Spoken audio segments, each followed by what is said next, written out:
So you want to know where things stand with Big E? Well, in this video, I can tell you because Big E is a guy that has so much potential. And I honestly feel like the company kind of dropped the ball with him in a lot of ways. And unfortunately, his career was put to a standstill when he suffered a broken neck. And he recently gave an update on not only his status, but his future in the wrestling business, something that has been up in the air since he's been sidelined. Because if you look at Big E, he went from being uh, a heater with Dolph Ziggler, right, and AJ Lee. Then he went to being a singles guy, then a trios guy with the New Day. His career hockey sticked up in success as a member of the New Day with Kofi Kingston and Xavier Woods. Then he went and he was branched off. He was moved to Raw. He won Money in the Bank. He was a single star.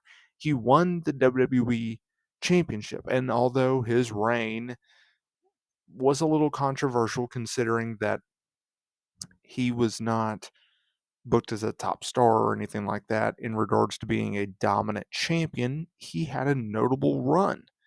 And Big E, unfortunately, is on the sidelines because fans hoping to hear whether Big E will make an in-ring return after suffering a serious neck injury in 2022 will have to wait even longer because the former WWE champion still doesn't have a timetable for his in-ring return.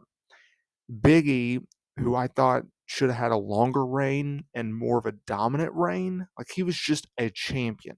That was just it. He was kind of a transitional champion at best, kind of like a Kofi Kingston. I thought they could have done much, much more with him. He broke his neck on March 11th, 2022, during a tag team match on SmackDown when he took a over-the-head belly-to-belly suplex at ringside from Ridge Holland. He landed on his neck and fractured a C1 vertebrae and C6 vertebrae. Since then, he's been working in various roles with the company, whether that be as an ambassador or working with recruits for the NIL program. And while speaking with TMZ, Big E noted that his neck is all together and the bones are connected to the other bones. That's a direct quote. Gotta love Big E. He added, I just want to make a smart decision. I didn't start wrestling to end up in a wheelchair. I want to make sure I am making the best decision for myself. I don't have a time frame, unfortunately. So thanks for asking. End quote.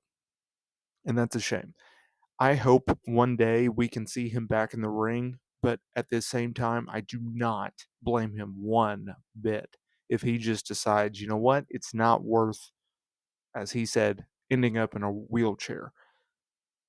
If he does come back, I wouldn't want to see him with another New Day run. I just wouldn't. I would want to see him as a main event player because I think he has that potential, and I think he only tapped into it slightly during his WB championship run.